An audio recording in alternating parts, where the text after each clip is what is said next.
Hello, and welcome back to Crit and Crit. I'm Sint, I'm Axion.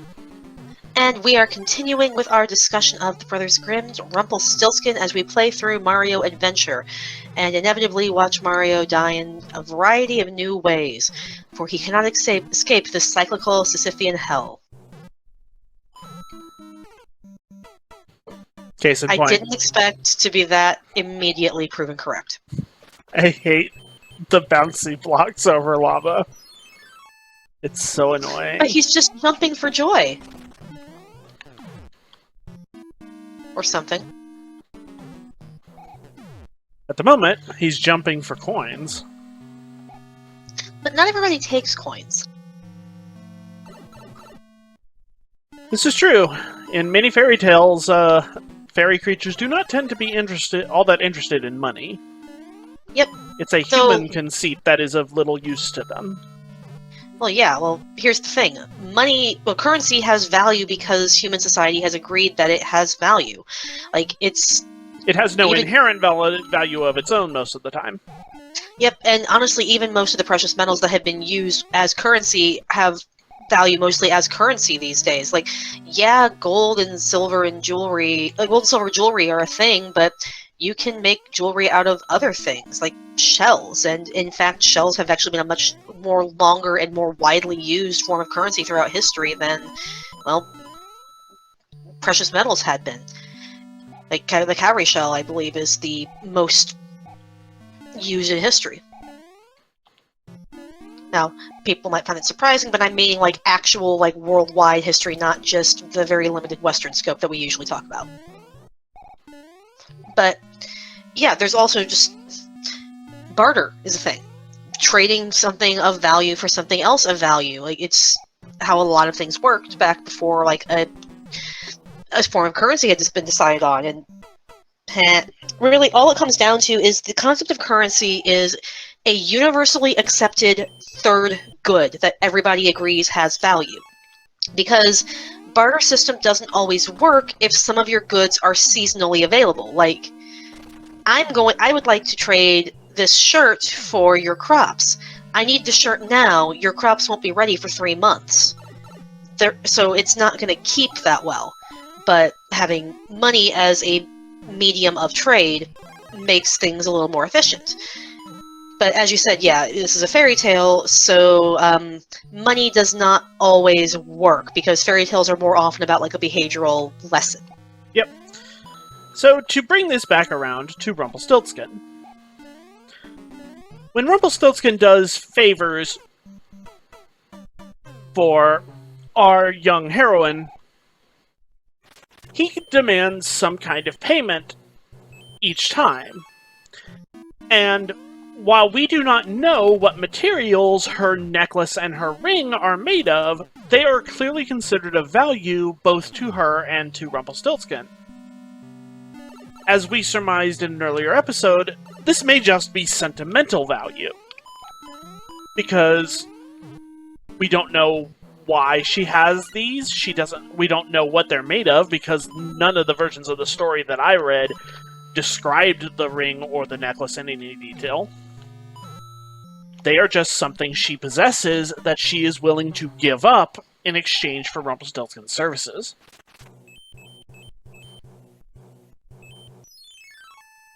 I'm going to get this down sooner or later.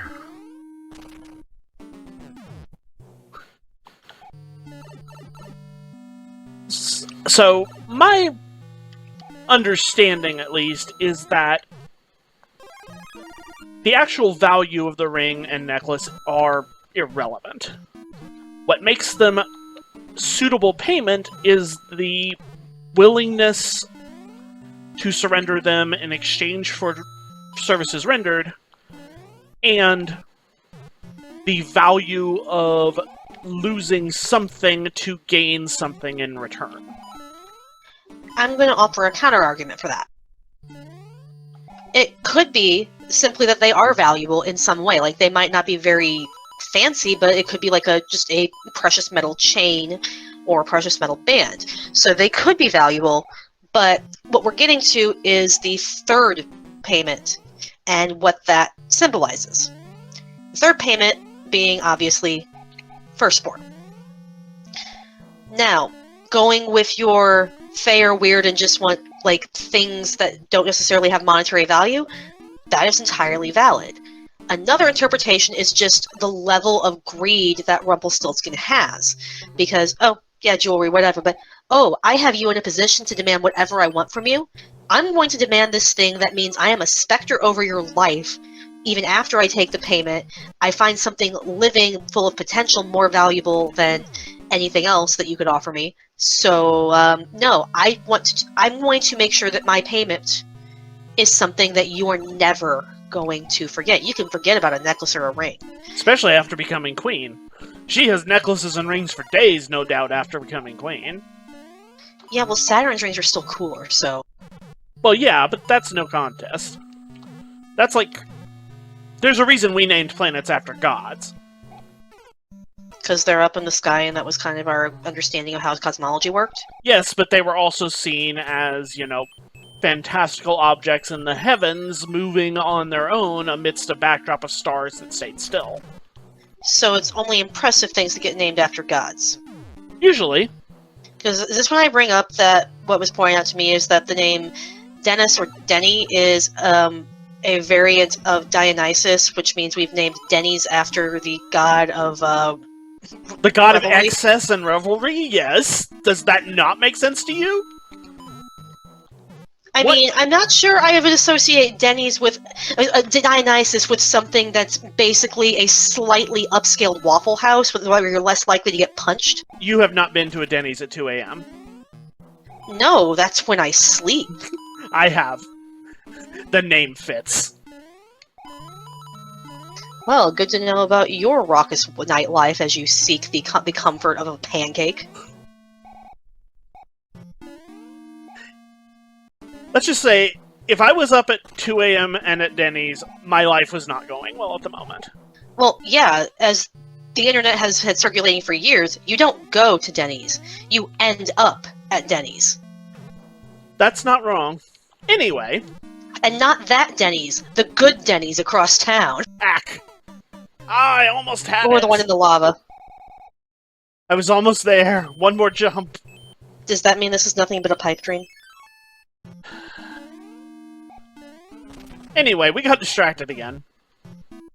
Yeah, we were talking about trading our children away for momentary favors. But, it's actually not as common as I thought it was.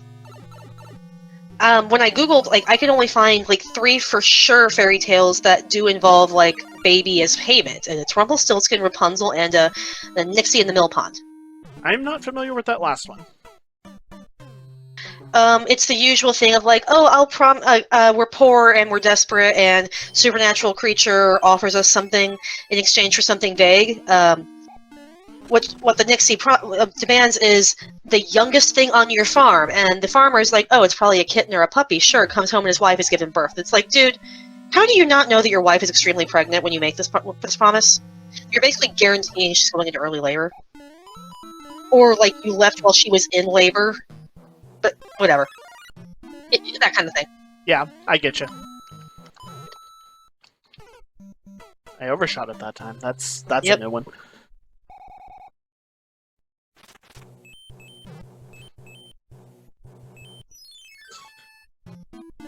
Okay, so yeah, I'm a little surprised. I also would have thought that this was a more common story motif. Womp womp. No, thwomp thwomp.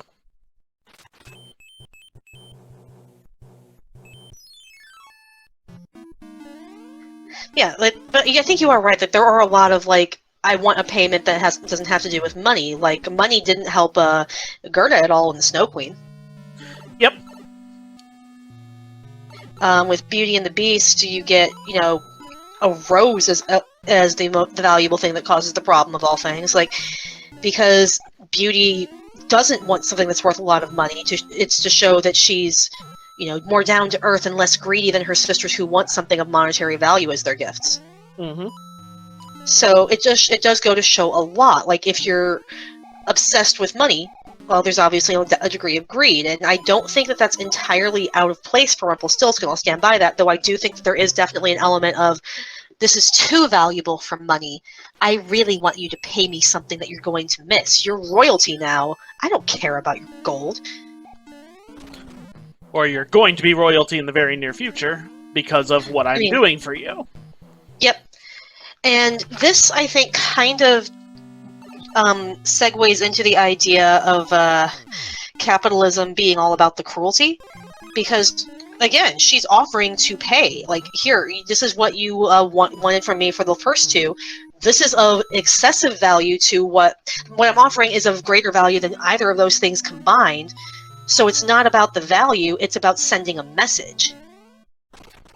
And that honestly is very much how it feels to have to make student loan payments on. It's like, yeah, I can gladly repay you if you would help me get a job with a degree I used this for, and any sort of legislation that would change that in any way is going to be blocked by a bunch of bitter people who've gotten their own loans forgiven for other reasons, but it's okay for us, but not for you, because we have decided that we are above the rules and you are a peon to be shoved into the dirt and you'll like it. Or really anything to do with the fact that wage stagnation is a thing, and the people who are benefiting the most from that are the ones who are also, simultaneously blaming us for being too lazy while we're too exhausted to be able to do anything because we have to work so many insane hours to make ends meet. Just things that Rumpelstiltskin would probably be totally on board with. I'm good. Yay, I got the key. Yay. It also kind of raises the question of, what he wants to do with the kid. Is he just okay, kid is a trophy? Because, not too distant from how some parents actually act, but does he have any intention of raising the kid? Is he going to bring the kid back in several years and be like, yep, here's your heir that I've totally got bent to my will? Because if greed is the end object, there are so many ways that he could twist this to his advantage.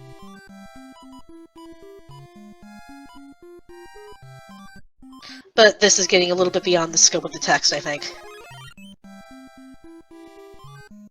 What do you think? I really can't argue with any of your points. To answer the last question,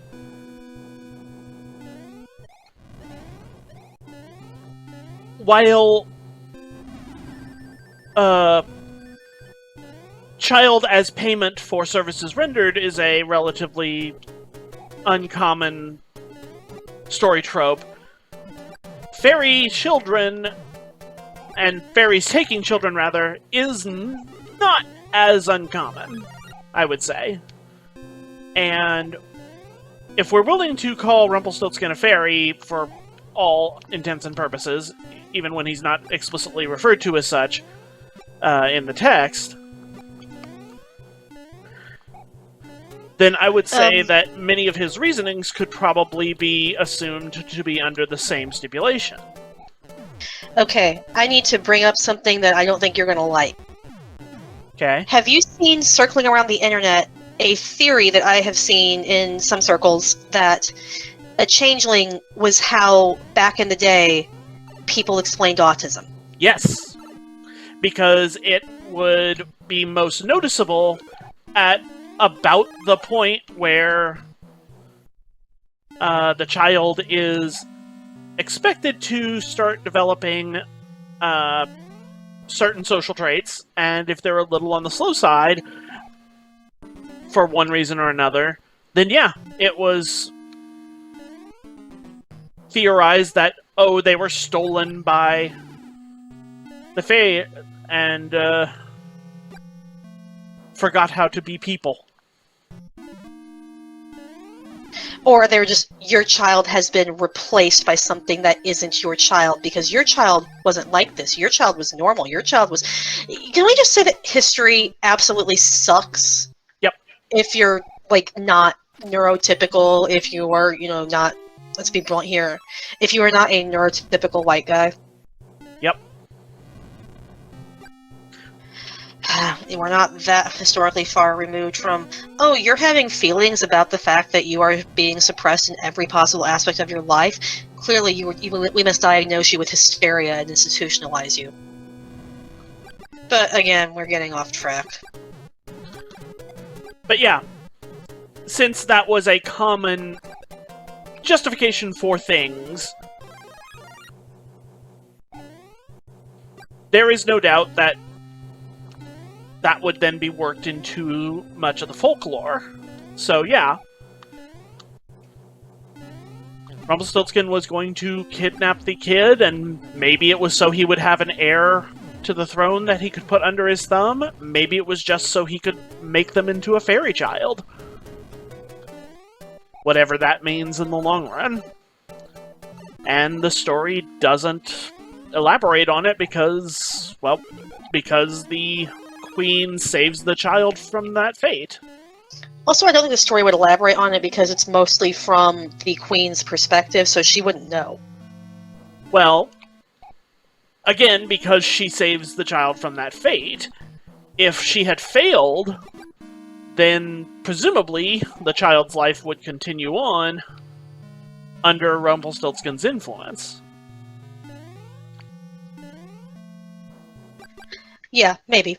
But it could have just ended with and then the child was taken, and the moral is, even under duress, you shouldn't agree to contracts that will save your life. You should accept your fate and just be ground by the wheel of capitalism. Which I think is honestly a tale people tried telling today, and I hate everything about the fact that I can say that sentence with a straight face. I forgot this was this guy. But yeah, I think we kind of talked this one in circles. Wanting things be more valuable than money just shows the extent of greed and how nothing can absolutely appease greed at all, because that's how greed works. And yeah. Can I move, please, Roy? Nope.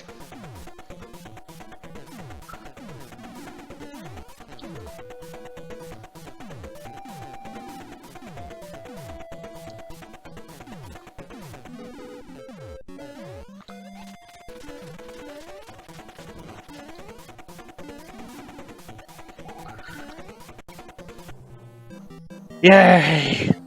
And I think that's probably a good place to call this one. Yeah. See y'all next time. Oh god.